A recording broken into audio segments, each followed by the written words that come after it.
This conference will now be recorded. Hello everyone, hope you're doing well. You can use the chat feature available here on the right to ask any questions you have. But at the end of this session, we will have a final session. Okay, so we already have a question from Zabula.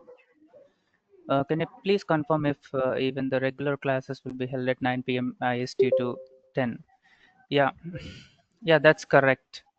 So we will be having the sessions from 9 p.m. to 10 p.m. IST. So, shall we begin? Yeah, please use the chat. And I see still some people are joining. I'm not sure if we wait or we continue.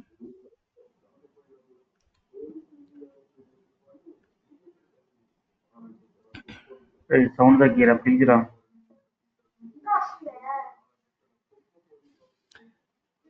Yeah, SR, please stay on mute.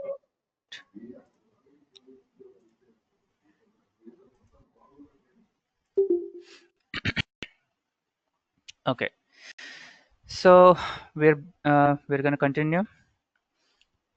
So the main purpose of this session is to just give an overview about the course and also look at what are the possibilities once you complete this course, because it's going to be like it's not going to be like a regular course. There won't be too much theory, and if there is theory, like we will go through the practical to understand the theory. Okay. So yeah, let me share my screen.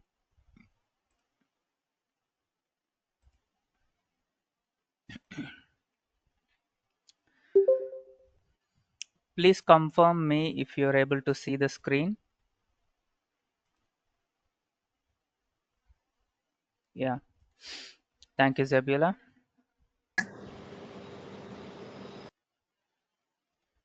Okay. So I have a small presentation here, so let's begin with that. Okay, hope you're able to see the presentation.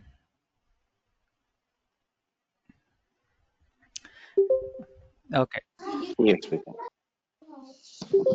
yeah, thanks guys. So to begin with, we're going to start with the introduction. So my name is Mukesh, and let me show something about me. So this is me. I'm a senior security researcher, trainer, and mentor. I have a master's degree from IIT Kharagpur, and I'm certified information assurance professional from DIAT. So DIAT is Defense Institute of Advanced Technology, and it is collaborated with DRDO. Hope you know what DRDO is. Like the people from India, they know what DRDO is. For other people, so DRDO is Defense Research and Development Organization, and I am ex Deloitte and ex Loginsoft.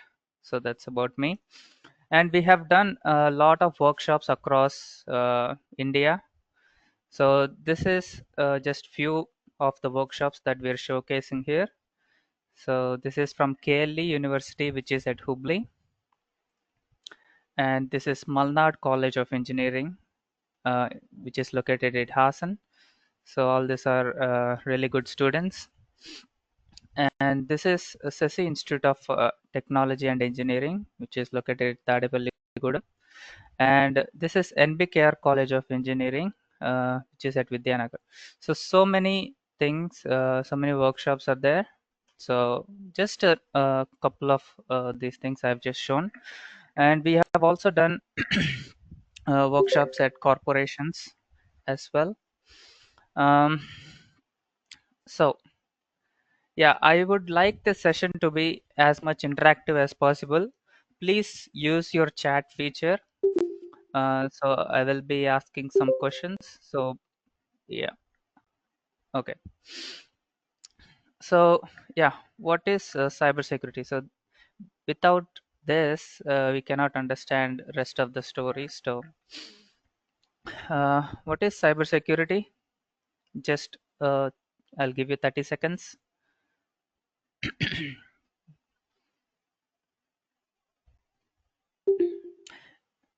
If you're here, which means like either you want to know or you already know something about this. So I just want you to just uh, try to fill the answer with your own sentences.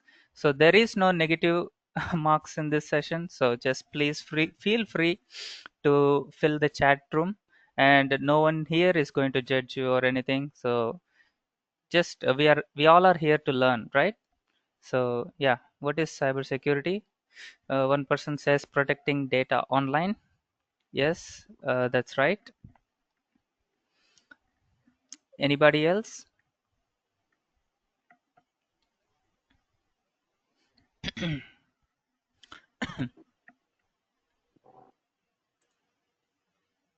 To protect customer data, it is protection of technology. Yes, uh, yeah, all the questions are right. If we talk, uh, actually, like when talking about these things, we tend to uh, only include certain area. For example, regarding data or regarding customer data or protection of technology or staying anonymous, all these things. But uh, as the name suggests, it is we have one more reply here. So protecting computer systems, networks, digital data from cyber threats such as hacking, malware, phishing, and unauthorized access. Protecting sensitive information. Okay. Securing computers, networks, and application. Okay. So all of you are right. Okay. There is no wrong answer here. I can see that we are here to protect something which is regarding digital field, right? So by the name suggests, cybersecurity is securing the cyberspace. So cyberspace includes all the things that are digital. Okay, not analog but digital.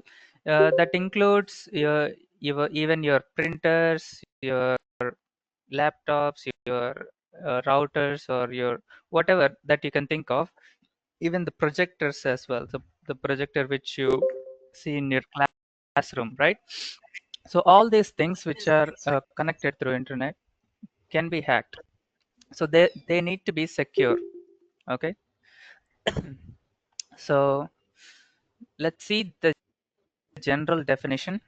Cybersecurity refers to the protection of internet-connected systems, including hardware, software, and data, from cyber attacks. So this is a general definition, right? So here we say internet-connected systems. So does it mean if it is not connected to through internet, can it be hacked? Yeah. So the a good example is Stuxnet. So Iran's nuclear power plant program has been disrupted by uh, some organization using the Stuxnet virus. So usually uh, the power plant is isolated from any other internet connected device. So there is an air gap that needs to be filled. So they filled it using some other covert operations, and they were finally able to do it. So it is not an internet connected systems in that case, but those are like exceptional cases. Okay, but this one, whatever we are trying to engage in some task, or while you're doing job, or while you're doing a vulnerability assessment or penetration testing, it is most of the time an internet connected system. Okay, so and the goal is to ensure confidentiality, integrity, and availability. So if you see these three terms, these are like the core concepts of cybersecurity. If these things are not affected, then there is no point in studying or analyzing the security of anything. So if confidentiality is not affected, then we don't worry about the confidentiality. Integrity also same, availability also same. So this is called CIA triad.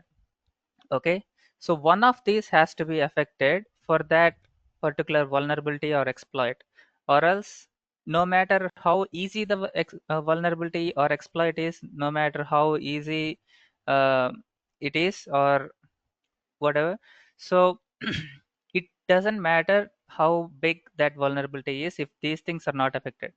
So confidentiality, so let's come to the confidentiality part. So what do you imagine when you're talking about confidentiality? I want in your own words. So all these are English terms, okay? So just we're talking English. Don't think too much or don't go beyond the language of English, okay? So confidentiality, integrity, and availability, these are general terms, English terms. So I want in your own words, just tell me what confidentiality is.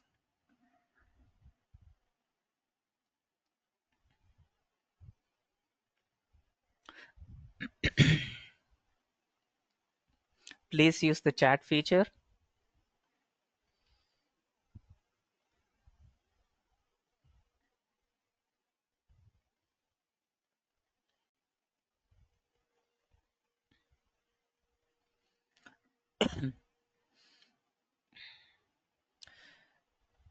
Yeah, so to demonstrate this CIA triad, we are also going to take some example, okay, and we will see how to exploit, how to show these things. Yeah, we have some responses. Don't disclose important data, keeping the content private, restricting access to information. Yes, yeah. So almost all of them are right.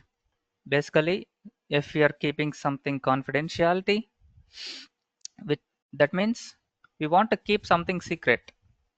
That's it. Okay. Confidentiality means sensitive information like company details. Yes. So in general terms, confidentiality means to keep something secret. So secret from that particular authorized or authenticated person. For example, let's take in terms of a company which employee has certain level of access, and the manager or the administrator, whoever is above him, will have much more access than the employee, right? So in that case, yeah. Yeah, role RBAC is like role-based access control. Yeah, I that's also included, but in general case, it's not always RBAC. For example, if I let's say in general example, um, let's say we have a username and password. Okay, so there is no role actually. In a company, we have different roles like an employee or uh, some other manager or administrator, but we do in personal conditions, like if it is just us or our personal data, there is no role, there is only one role, right? So there are different types of confidentiality that we can define, but in general case, to keep something secret from unauthorized people, right? So as I was saying, um, yeah, so the employee does not have too much access that the manager has. Okay, um, that's one case. And even let's say in a college scenario or university scenario, the students will not have access to the grading system or those things, right?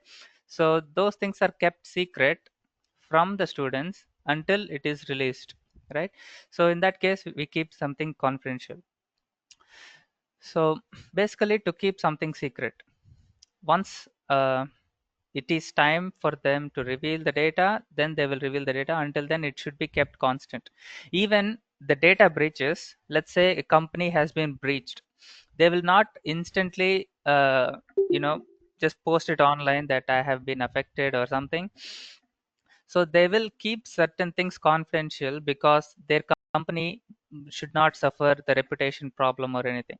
So once it is fixed within 1 hour or 2 hours, then they will release some blog post, or they will reveal it to the press, uh, and people will know about it, right? Until then, it should be kept confidential. So there are a bunch of examples in confidentiality. So if the confidentiality is affected, which means the information which is supposed to be kept secret is being revealed to certain unauthorized person. So in that case, confidentiality is affected. And integrity. So this is also an English term. So there is no cybersecurity. So what do you mean by integrity?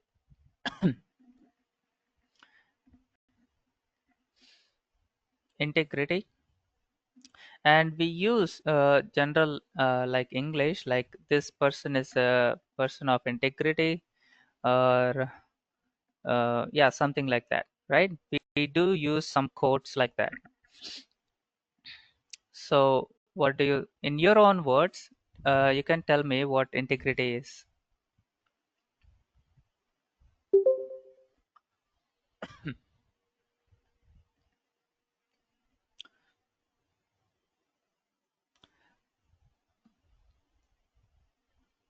Please use the chat feature.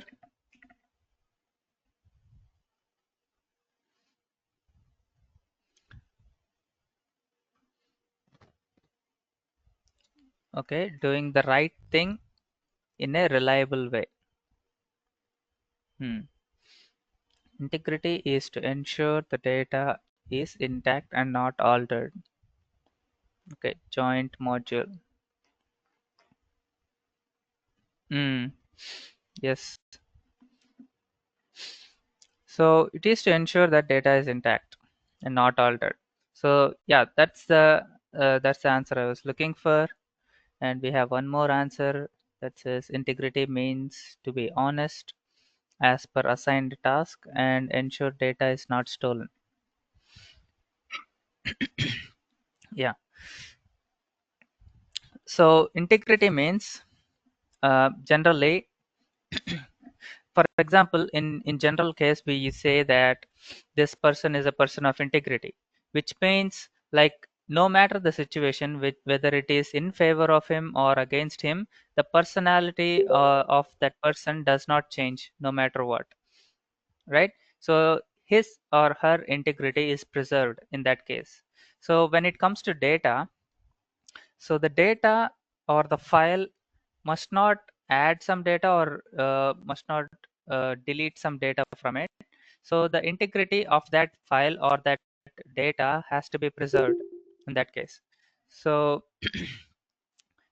so that's integrity, which means it's not altered in uh, the situation before the attack or after the attack or something like that, right?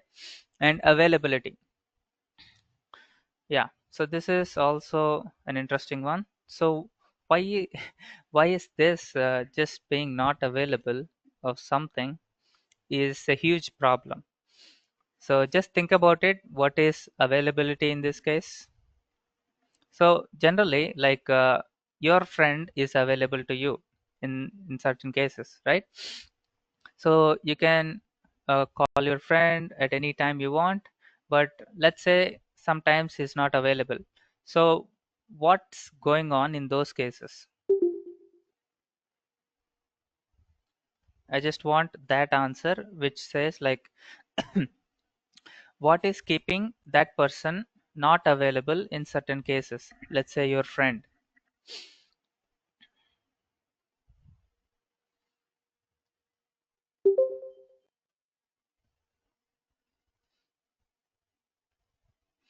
Yeah, I will repeat the question. So let's say your friend is always available to you. You can call your friend anytime, and he or she is always available, and you can talk to them or whatever. But sometimes your friend is not available. So let's say only during work hours, not during sleep, or not the other way around. Only during the working hours, your friend is not available certain times, certain time of the working day. So in that case, what's happening to that person? Why is he or she not available?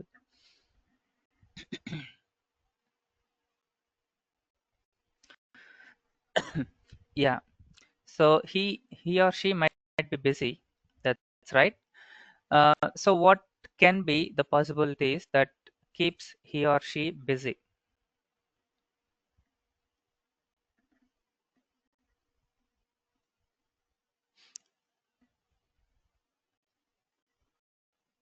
Commitments. Okay. Yeah, that's a possibility.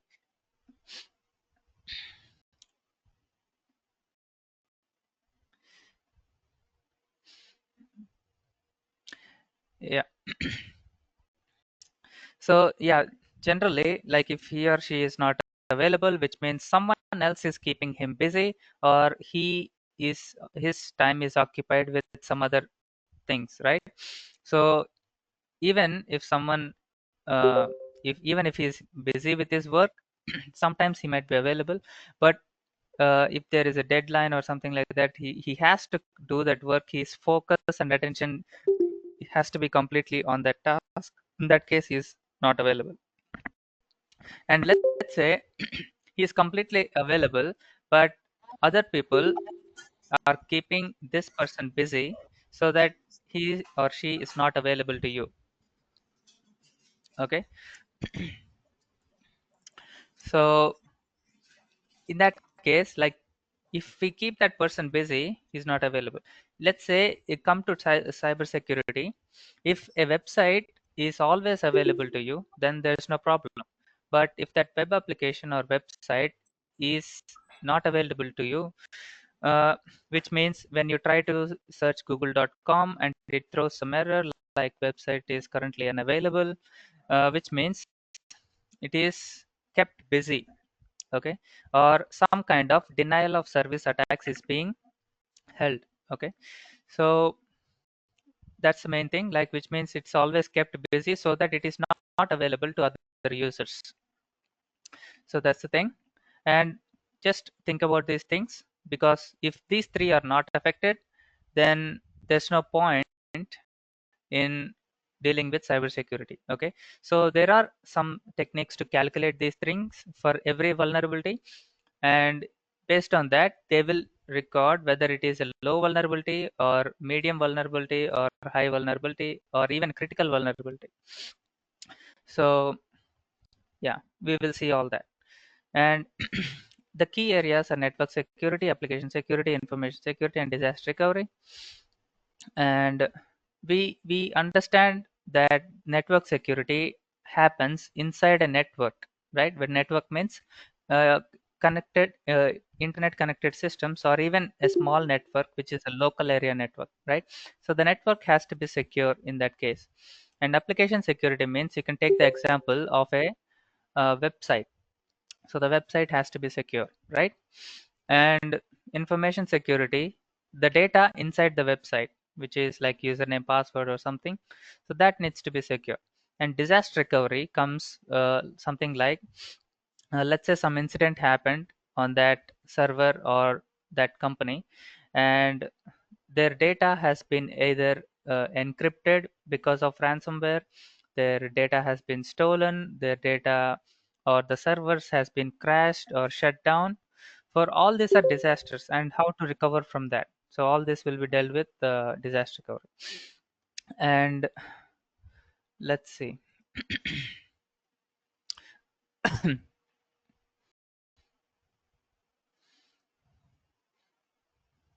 And here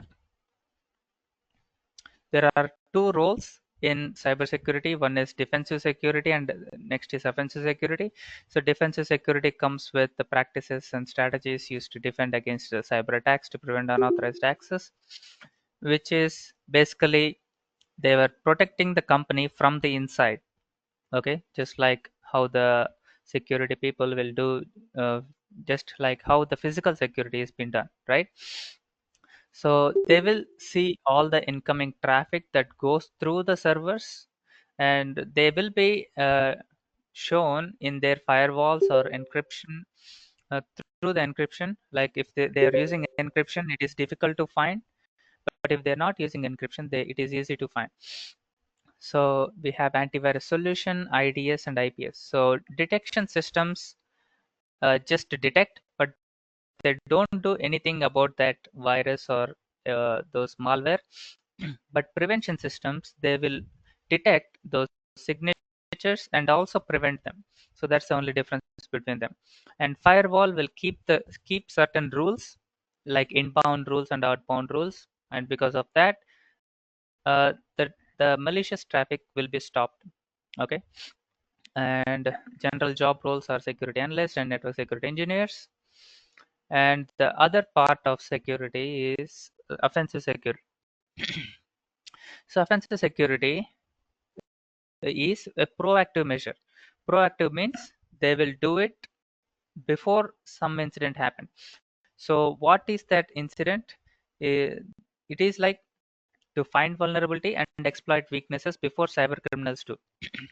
Okay. So if you remove this proactive measure, the finding vulnerabilities and exploiting weaknesses is what cyber criminals do, right? And if we do it inside the company, that is a proactive measure, and this is done by ethical hackers or penetration testers, right? And the focus areas are these things: VAPT and ethical hacking, right? And this is red team. Red team is offensive security. Blue team is defensive security, and we have purple team here. And purple team is a combination of both red and blue. And how this works is, let me tell you how initially it used to work. When we had only red team and blue team, red team takes the project or the web application, they will test it, they will find all the vulnerabilities, and finally they will file a report and then send it to blue team. And once the blue team tries to check all the reports, try to fix the vulnerabilities, and finally they will say that I have fixed it and please check it again. And the red team will again see the reports and try to check all the fixed vulnerabilities, and if it is not fixed, they will again report it to the blue team. And this is like a back and forth process, which the team takes it, acknowledges it, and finally tries to take some action on it. Okay. But in the purple team, the red and blue team are already there inside that team. So if one vulnerability is found inside that by a red team person, he will immediately report it to the blue team person in that same team, and he will fix that immediately. And if it is not fixed, he will just report it to the just in the team member. So in that way, it will enhance overall security. Okay, because they are in the same team. And we are going to go a little bit quickly here. So what is ethical hacking? Use your chat. Okay, just tell me the main difference between ethical hacking and unethical hacking. The main difference.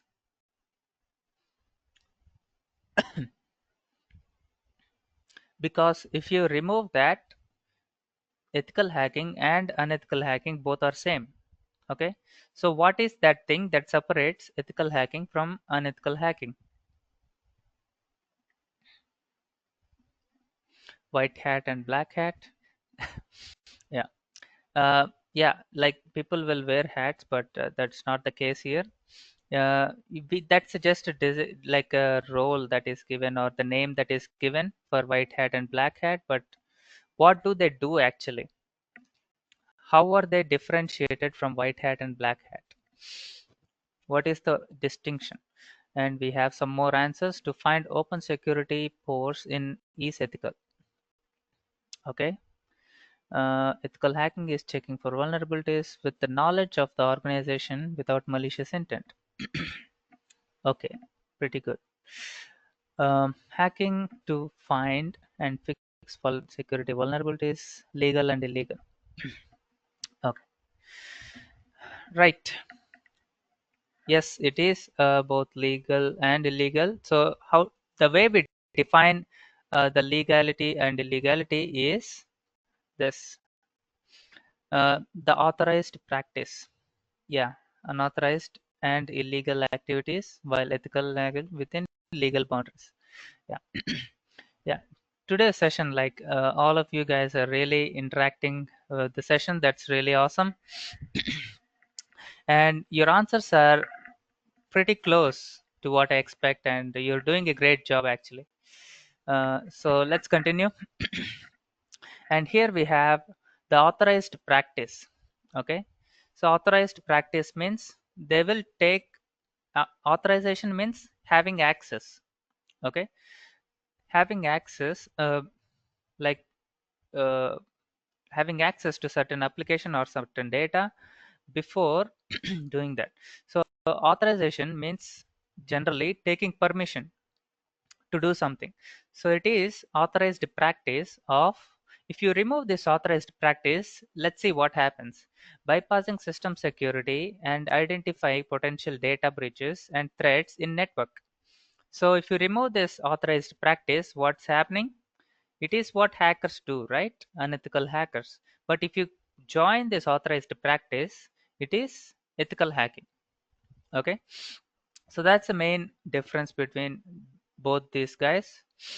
And uh, generally, like what they do is the same thing in general.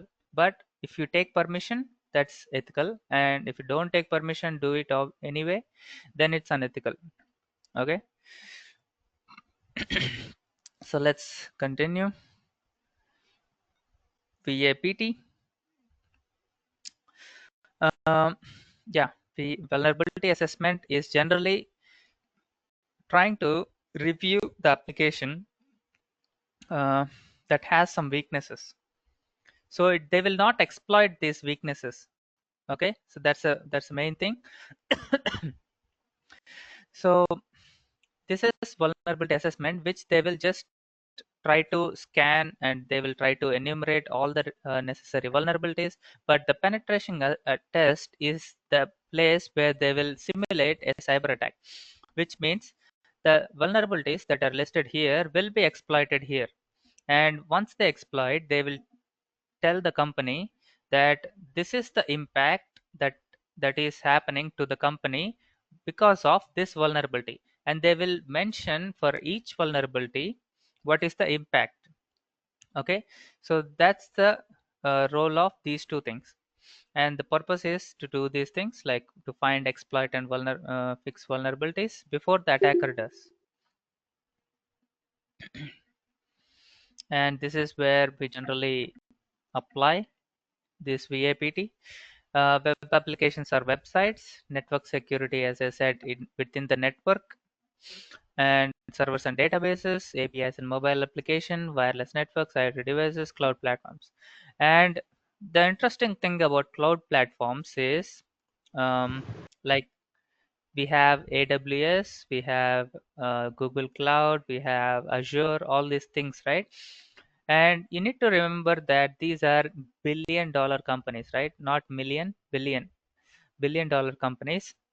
And security has to be their priority before providing it to the customers. Um, yeah. So as I said, like we have a question from Amita. How is the vulnerability assessed? I will. Yeah, I will. Yeah, we will talk about this vulnerability assessment, but let's talk about this cloud platforms. So these are billion-dollar companies. Um, so the question is, their security has to be a priority, right? So they will try to make the security by default, right? They will put like rock solid security so that the customer does not be affected with a cyber attack. So if uh, any EC2 instance or any cloud platform comes with full security, why should we perform VAPT on it? That's a question, right? So if it is already secure, why do we perform VAPT? Or in other words, how do we secure something which is already secure? right? I want you to answer that.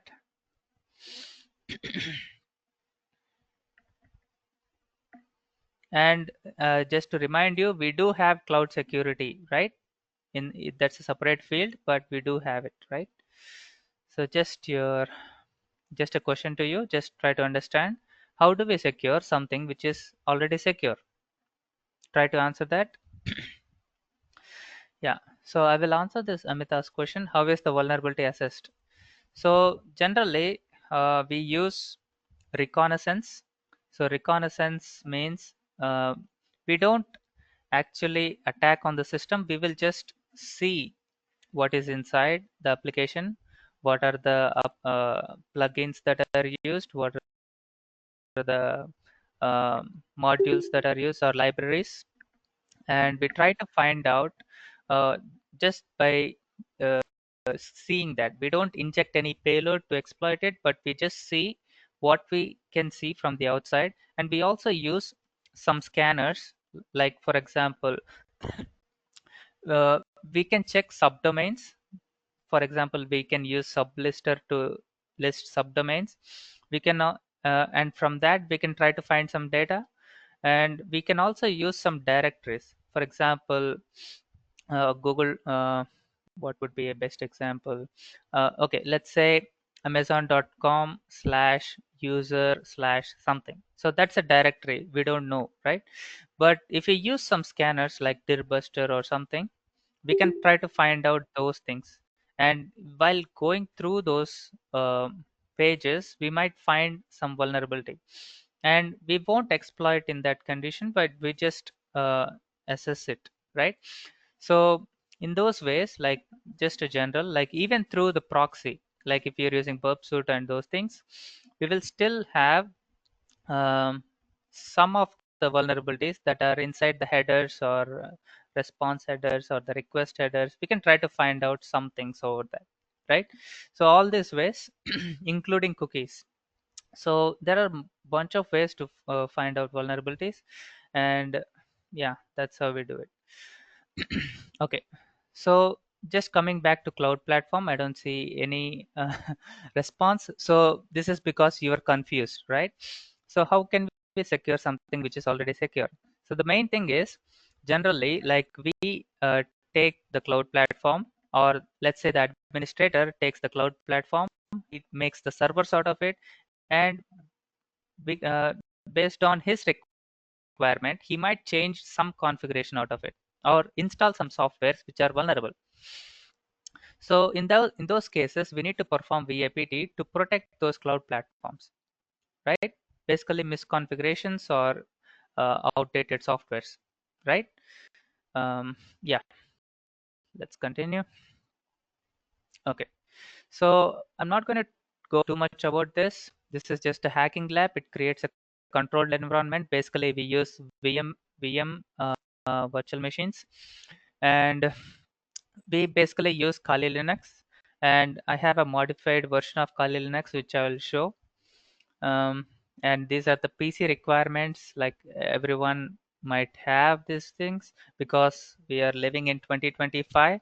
Everyone must have i5 or higher, and everyone is having like 8 GB or more, 500 GB, preferably SSD. Even if it's not SSD, still it's okay. Screen is not visible. Yeah, can anyone confirm that screen is visible or not?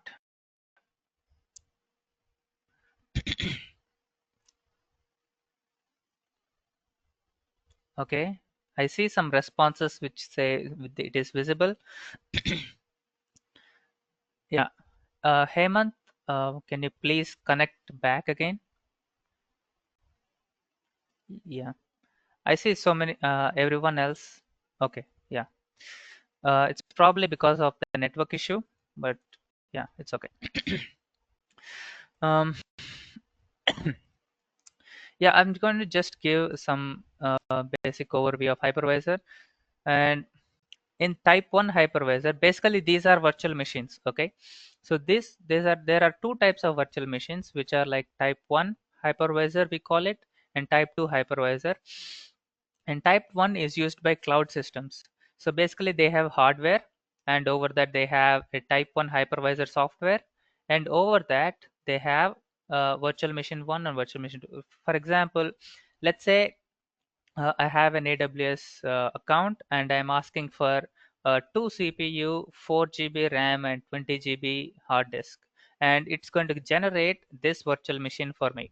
And let's say someone else asked a different virtual machine with 1 CPU and 8 GB RAM and 30 GB hard disk, and it's going to generate another system. But these are just virtual machines which are available to that user, and the same hardware is being used by both those users. Okay, so this is what you need to understand here. But what we will be using is something called type 2 hypervisor, in which we have a hardware at the bottom, we have CPU, RAM and hard disk, right? And over that we have host operating system. In my case it is Windows. Okay, I'm using Windows operating system. And over that we have other applications, for example this PowerPoint or go to meeting. All these are applications, right? And parallel to that we have type 2 hypervisor, which we'll be using. And over that we have other virtual machines as such. Okay. So I'm going to show you a couple of things. And first of all, let me show you this thing.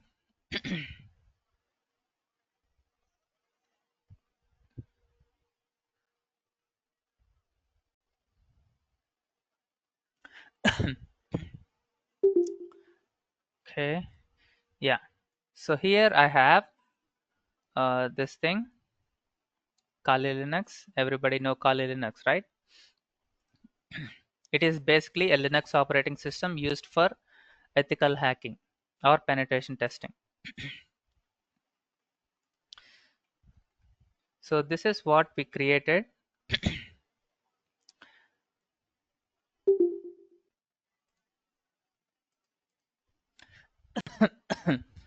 And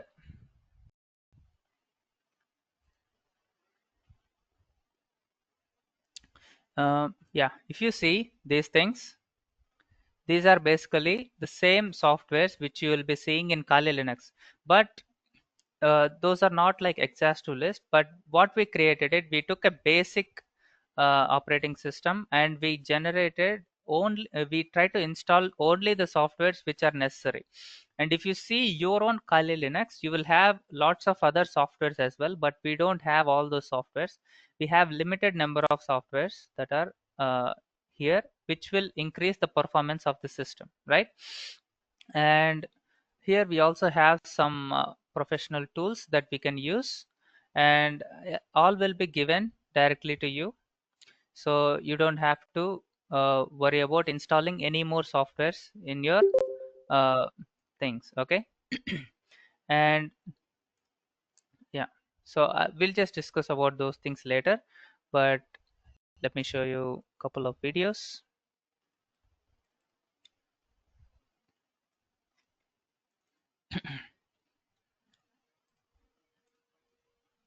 Okay, so here we have zoneh.org. So this is like a hacking zone for a lot of people which are like unethical hackers. So unrestricted information. So they have an archive here which will just list the websites which are defaced. Okay, so website defacement means they will just hack the website, and they will try to keep one more file in that server, and that server and they will post that file over here. For example, here we have topos.txt, here we have zad.html or something like that. They will add this file to deface the website, showing that they have hacked it. And the sad part of it is we don't know, I mean, the owner of this website doesn't know that they have been hacked. Okay.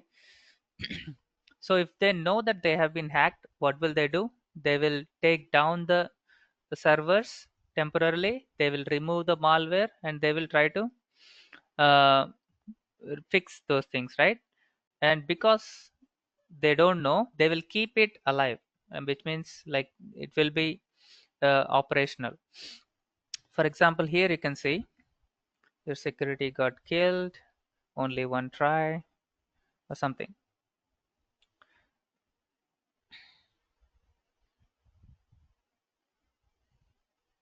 And here if you see, if you change that URL and if you remove that defaced HTML page, here you can see it is gov.au, right, which is a government website, and it is still active, as you can see, because they don't know that they have been hacked, right? So that's the thing. And let's go with one more thing.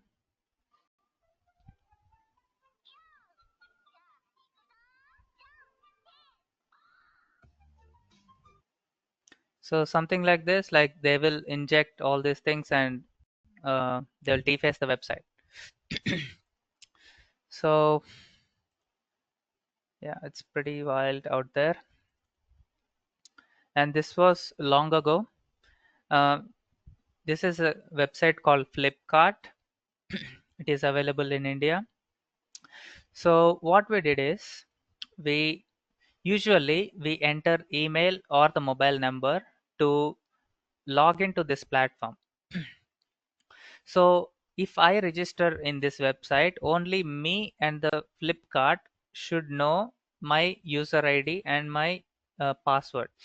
For example, this number is mine, then only me and the Flipkart should know.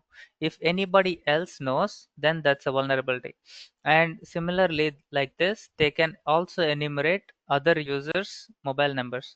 So what we did is we intercepted this request and we selected that mobile number and we send it to intruder and changed this last four numbers which are here and try to brute force these four numbers like 1001 to 1900. And once it is done, once they start the attack, if you just check this response, and here you can see then this number is not found. Okay, so that's what they'll uh, give in the response. So this is a JSON output. Okay, and if it is valid or if it is found, it should show a different response. And as you can see, it shows verified for this number. Okay, so similarly, you can try to find out something like this in a website. So this is called user ID enumeration. Okay, so you're enumerating all the users which are valid or verified. Okay, so if you make such a video, it is called proof of concept. Okay, you have to make a proof of concept to send it to those uh, authorities so that they will fix that vulnerability.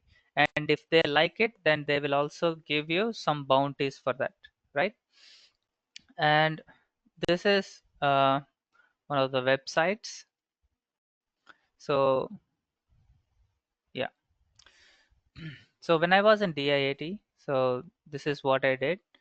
They have an online test with multiple choice questions, and what we did is we were able to identify one of those links which show the solutions. Okay, so if you see this, here we see general things like 50 MCQs, 50 marks, and so on, 2 hours duration. If you start it, here you'll see some take test.aspx, right? So if you just change this to something, or as I said during our vulnerability assessment, we scan for other sources of aspx files, right? So since it is aspx, we found another link which is like solutions.aspx, right? So we use that to open this link. And you should understand here one thing, that if a lot of other users also writing this exam, right? So if my question coincide with his question, then it's a problem. So what this people will generally do is they will just scramble the questions, like my first question is someone else's fourth question, or they will also try to create some new questions and give only one set of questions to me and another set of questions to someone else. So when I type solutions.aspx here, this will only trigger the responses for my user ID. For example, my let's say it takes my cookie and it generates the solutions based on my cookie. Okay, and here you see first one is false. You just keep that. Second one is 1 and 3. Third one is true, and so on. So this is the proof of concept that you can create, and you can send it to those authorities so that they will fix that vulnerability.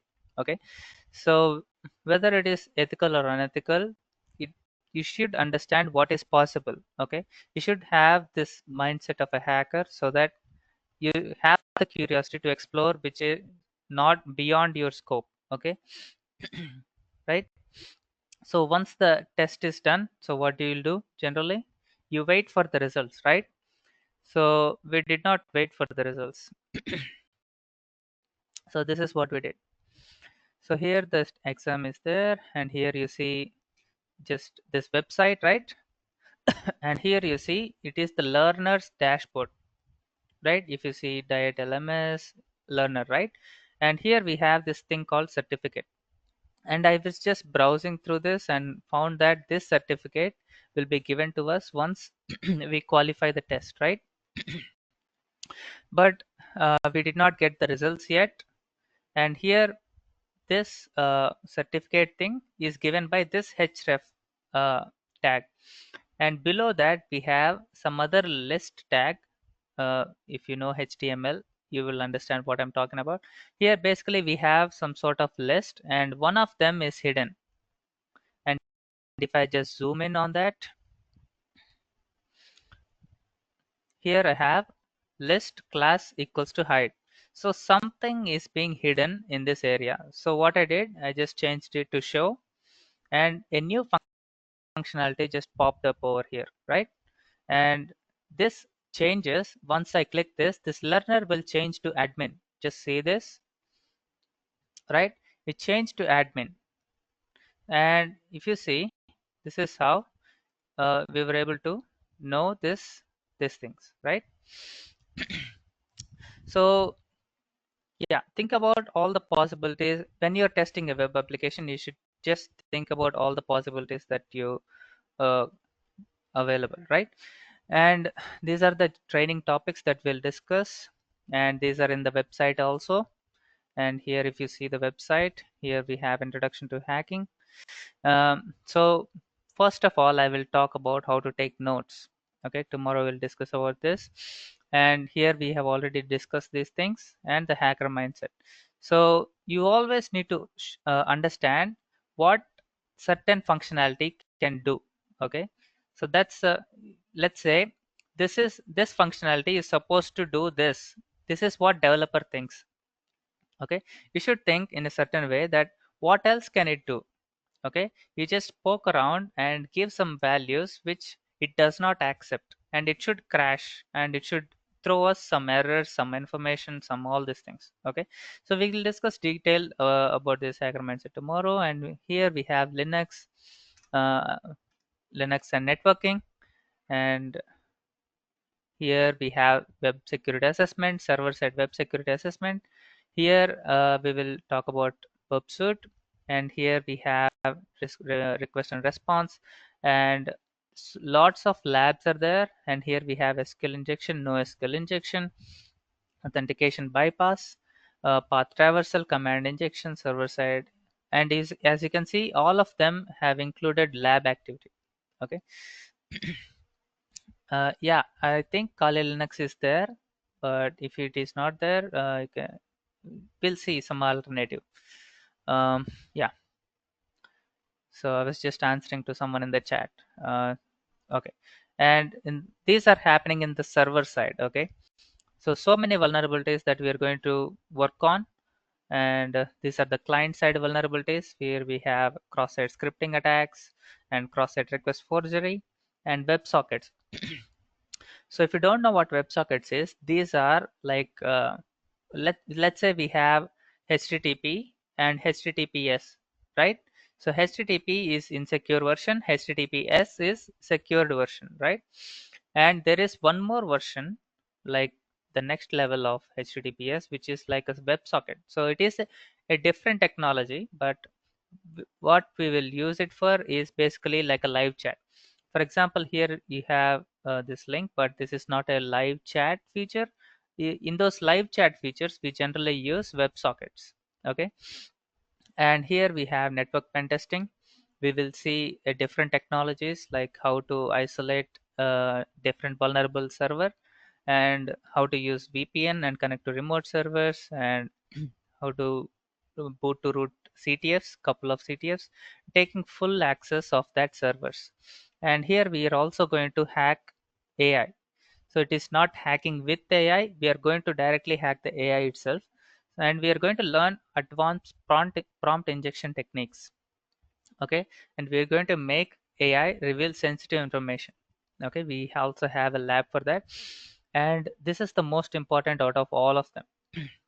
Okay, we're going to delve into detail about CIA triad. We are going to take example. We are going to take some CVEs, which is common vulnerability enumeration, and we are going to calculate this confidentiality integrity availability for that CVEs as well. Okay, and we'll calculate the CVSS base score, and we're going to make some industry standard reports. And this is a bonus module. This is not like pen testing. This is not pen testing. So this is an interesting topic. Then this is also included, and lab activity is also included, and we will provide certain files, and you should perform forensics on that and reveal some data from it. Okay, so when this module comes, we will discuss on that. So yeah, this is about this, and couple of things I would like to tell before we close this session. And till now, we have discussed about these things. And here in Linux and networking, we have like 32 practical labs to completely understand how to operate Linux in a hacker's perspective. Okay, we have these labs as well. And here also we have reconnaissance. We have like 9 to 10 labs for reconnaissance as well. So we will see all these things.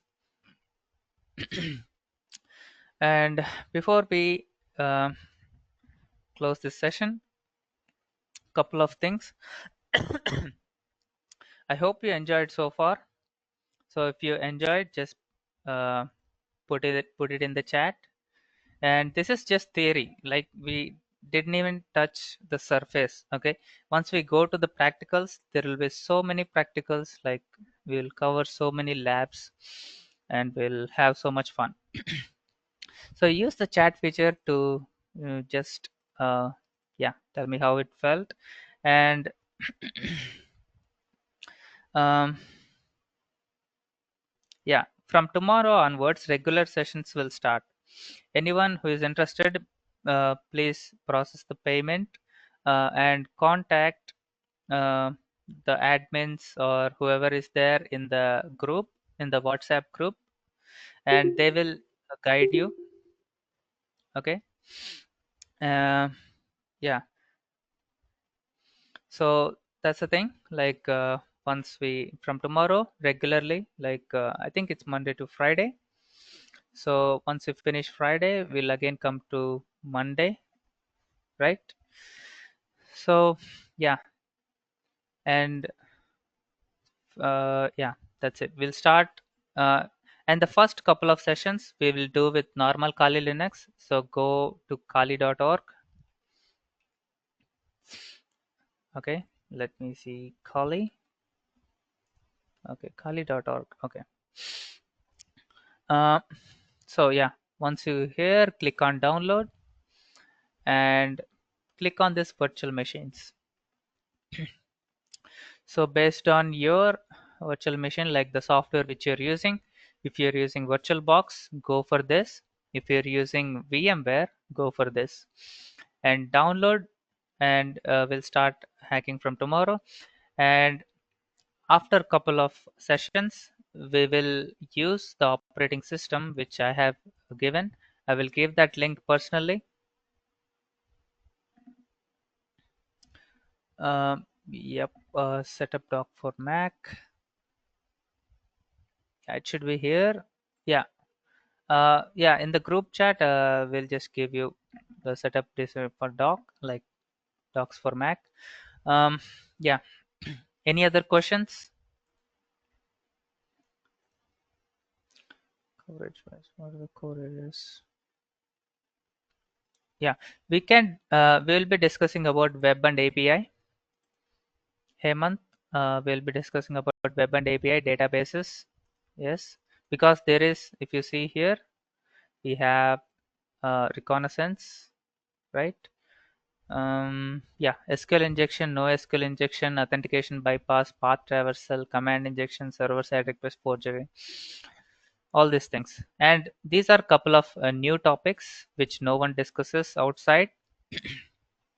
And race conditions and web cache deception.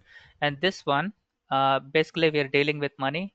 During the purchase flow, we can change um, the value of the product. Okay, for example, if it is for $100, we can make it for 1 cent, and we can just process that payment or something like that. So that will affect the business. So that we'll discuss here.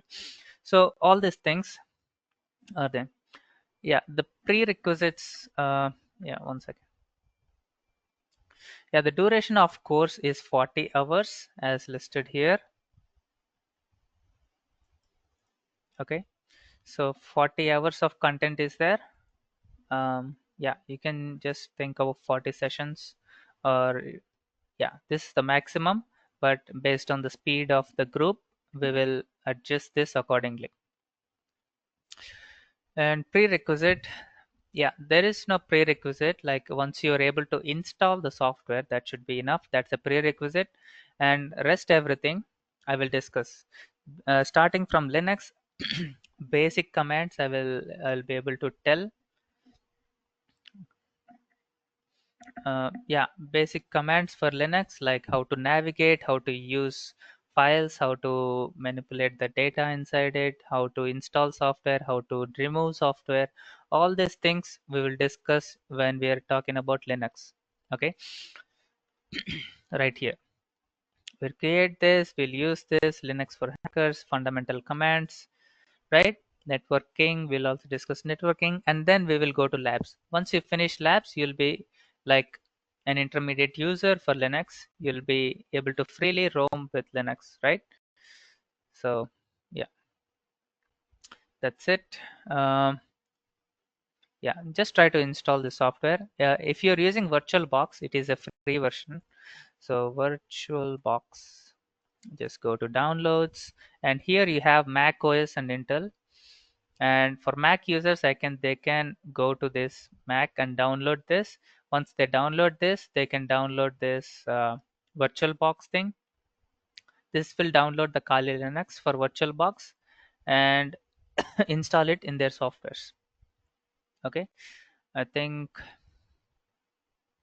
Zebula, you have asked for this process, right?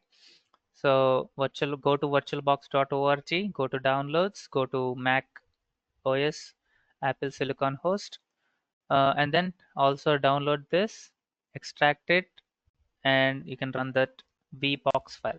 Okay, so there is a file called vbox. Okay, so this vbox file, so just run this file, double click on this, it will automatically open in VirtualBox. Okay, yep. You're seeing other questions. Our session recorded and shared. Yeah.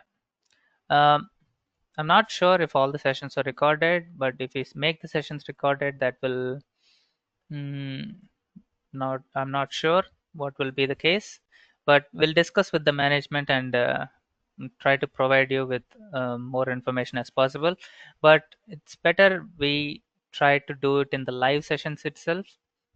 And most probably these sessions will be available in the platform itself, that we'll discuss with the management, and you can post it in the group, WhatsApp group, and they will answer your questions regarding the platform.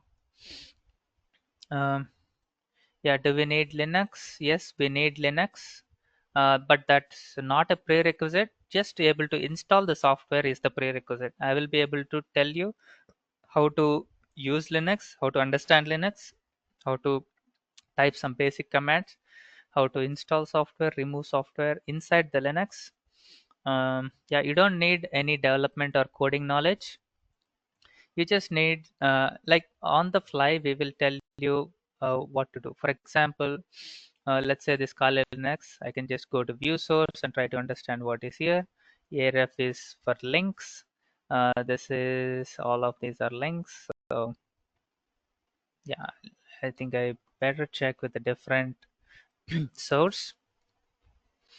Yeah, for example, if you understand this part, yeah, this is like basic stuff. So sometimes we keep links, sometimes we keep scripts and try to understand the script or something like that. We will do all of that um, while we are working with the lab environment, for example here. Okay. You don't need any coding knowledge, but we will try to explain it as detailed as possible. Will the mode of communication be like this? Yes. Um, yeah, we will have go-to meetings like this, and during the lab, like during this live sessions, we will try to solve some labs and we'll try to explain the content. And yeah, and you will be doing parallelly along with me as well. Hmm. Will this course be enough to clear the CEH certification? Yeah, this is more than plenty. Like this is, will cover like 2-3 times more than the CEH content. Okay, so don't worry about CEH. And yeah. Mahesh, my point of asking that mode of communication be like this is that I'm Hmm. seeing that we are messaging and like you are responding based on that. So during the live session, will this will be like that only, or like it will be interactive and uh, Yeah, you just like this, you can unmute and you can ask questions. okay, great. So I have a basic understanding to clear basically. So in terms of Hmm. penetration testing and in terms of ethical hacking, okay, Hmm. how based on the role wise, right? How can we distinguish between those two? Suppose if I have to apply for that penetration testing role, okay, and I'll say like I'm ethical hacker, right? Or if you have been expertised into ethical hacking, as far I understand from the demo, you had shown it like, okay, this way you go and try to find out the vulnerabilities into the existing system. Okay, so the Hmm. vulnerabilities you have shown it onto the web page and through the API calls, basically through the JSON message, and you had captured and you had tried to pass it, whether it is through the SQL injection or through passing the message from the front end. What about the vulnerabilities at the infrastructure level?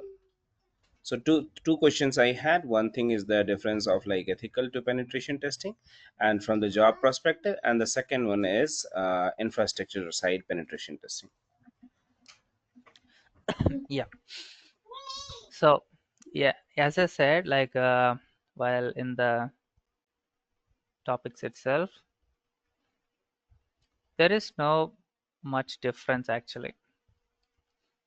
If you see this red team part, ethical hackers and penetration testers are just job roles. These are just names given to these people, and mostly in the corporate field, we will call penetration tester, and they are also ethical hackers.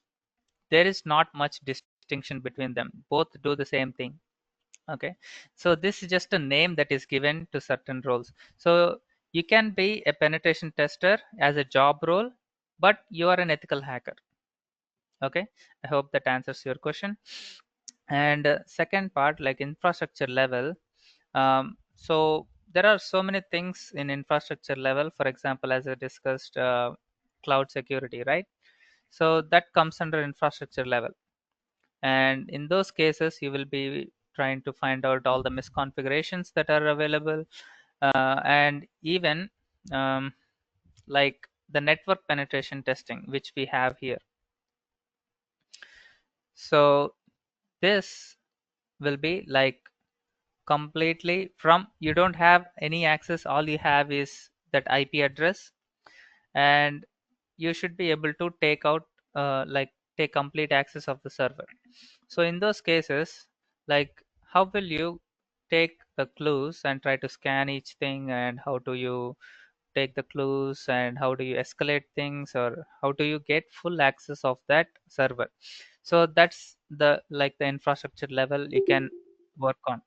And from the basic like web application penetration testing, like here you can escalate these things to like a infrastructure level. For example, I have a video here. So here if you see, this is just basic SQL injection, and I got some basic SQL access in that machine actually. Okay, so the below these two terminals are my machine, and this one is for the server. Okay, and what this server will do is, uh, so here what's happening is I have this command completely typed here, and what this command will do is it will try to get the file from my system to their system. Okay, so we're just using SQL injection only, like this is like SQL command, and we have this execute command in SQL which will execute some commands, and we're using PowerShell. And because this is a Windows server, this is, as you can see, Microsoft SQL Server, right? Because this is a Windows server, I can use PowerShell. And because of this, like I have this basic SQL access, and now I can get full admin access because of this. And I just generated this Python server like this, and I have a file called ps1 here, and just see what happened. And here I have a listener, netcat nlvp1234. I have a listener here. It will fetch the file from here and then execute here. So just see this. So this SQL statement will request file ps1 from here, and then this server will actually give the file to this.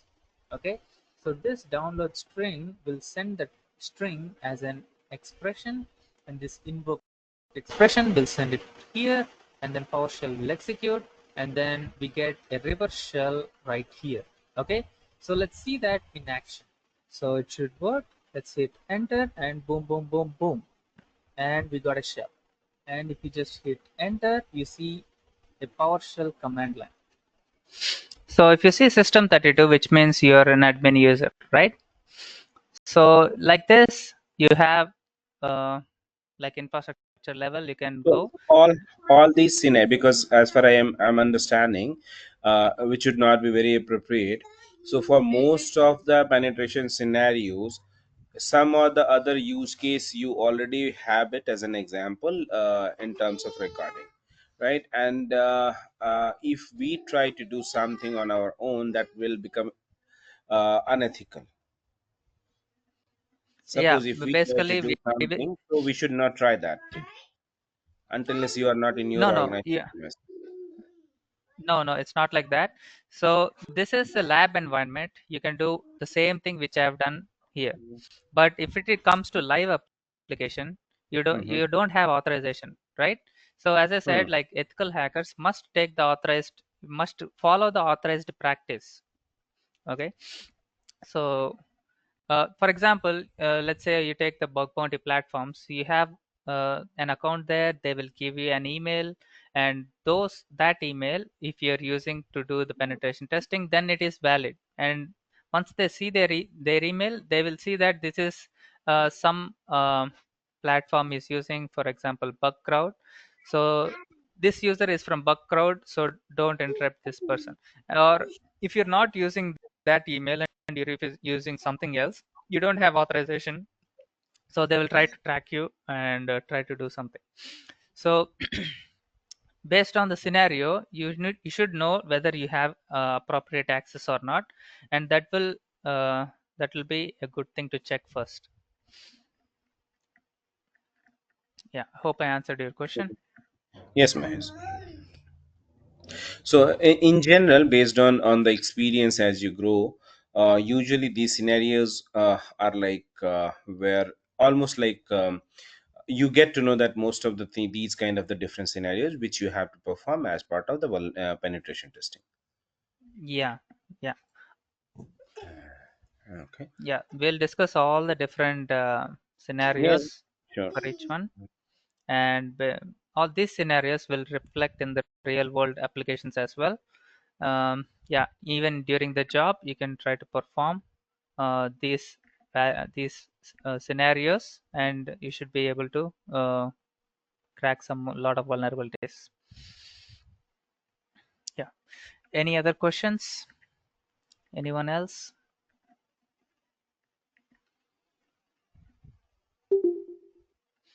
Okay, we have a question here. Uh, will we also discuss basics of networking? Yeah, definitely. We will discuss networking. We have networking here, right? Yeah. So networking for hackers. So we don't include all the networking things. For example, I'm going to show you something. Um, let's say ping. Okay, sorry. CMD. Ping google.com, right? Everybody knows this. But what I want is this IP address. So most people don't know this, so that's why I'm showing IP to decimal.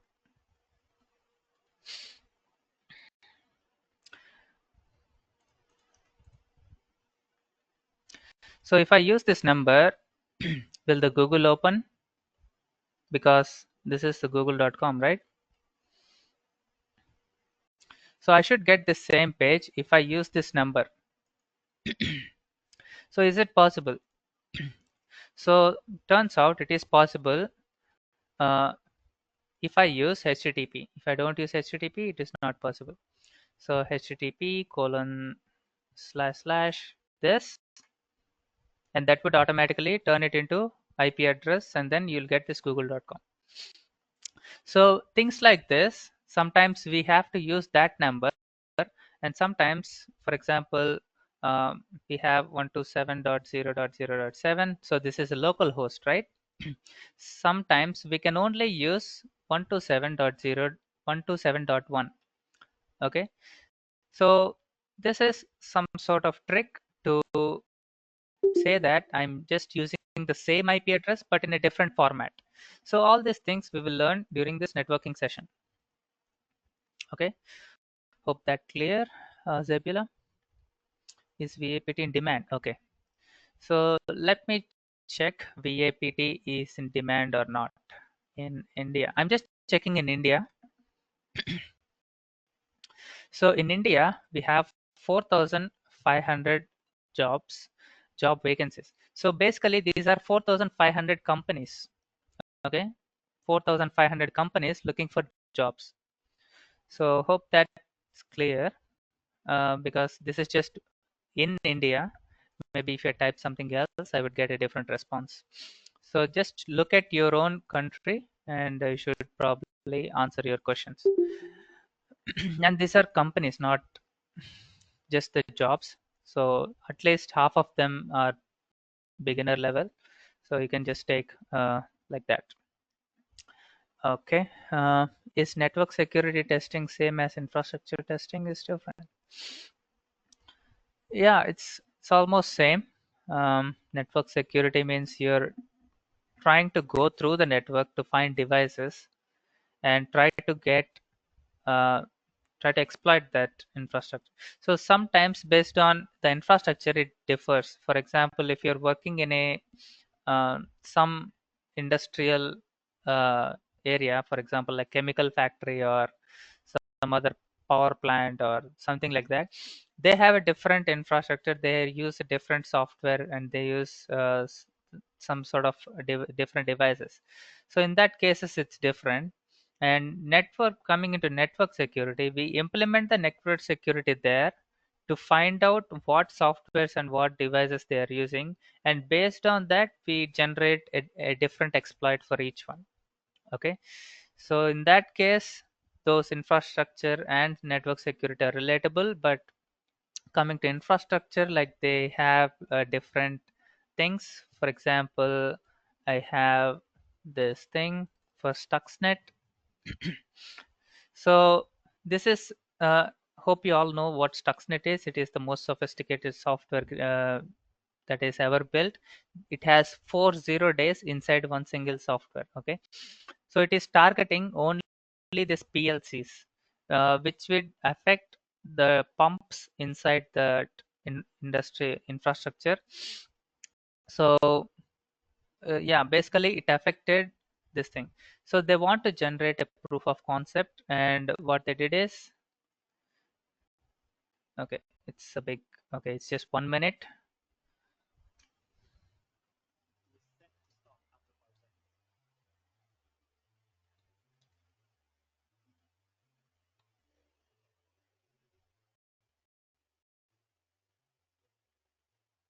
So it would inflate the balloon to a certain size, but it wouldn't burst the balloon, and it was all safe. And we showed everybody, this is the code that's on the PLC. And the timer says stop after 5 seconds. We know that's what's going to happen. And then we would infect the computer, Stuxnet, and we would run the test again.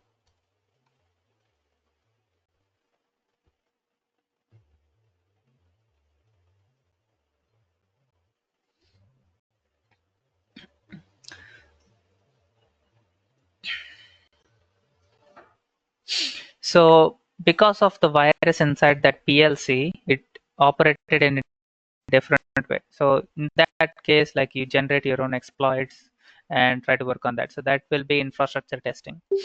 Um, yeah, good package in VAPT. Yeah, different companies offer different things, so you have to check which one actually suitable for you. So it's like minimum, I would say 5 to 6 LPA for VAPT. So as a junior analyst or junior penetration tester, and it goes like if it is a good company or a better company, it would offer like 10 to 12 LPA, right, in VAPT. And how about automation as a part of, say, penetration testing, like in terms of automation framework? Will you guide anything here? Okay, so automation framework, like some frameworks we will use, like Metasploit, something like that. But and we also use some frameworks like Pound tools.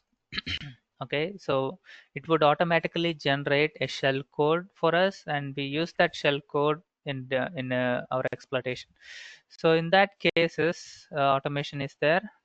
Um, yeah, like we don't use much coding, but we, if if the time when the time comes, we might have to use, but we don't go to that level. But we just try to understand the existing code.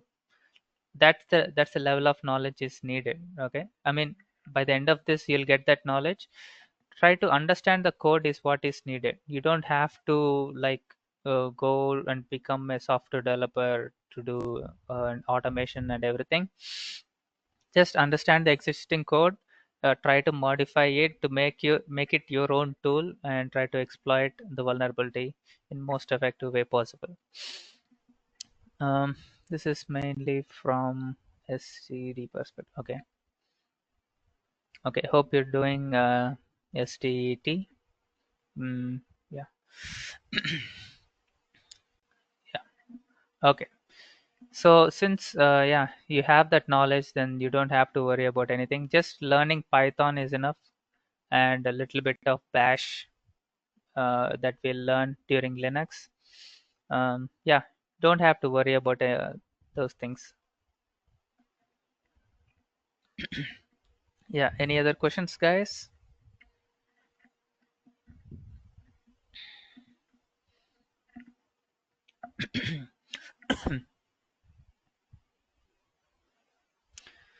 Yeah, if you don't have any questions, we will close the session for the day. And please contact other admins in the group, which are in Isha Training, right? So please contact the admins and they will guide you for the registration process. And once you're registered, then yeah, you'll be able to join for the next upcoming sessions.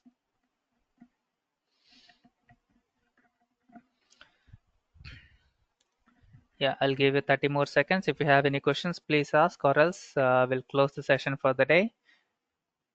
And try to install this Kali Linux. Just go to VirtualBox, download. Either you're Mac user, use Mac. If you're Windows, use Windows. If you're Linux, use Linux. Just download this software and also download this VirtualBox, this thing. Okay. And yeah, there are plenty of tutorials in YouTube. You can find it. No need to worry. Okay. I think there is no other question, so we'll close the session for the day. Hope you enjoyed this, and I'll see you guys tomorrow.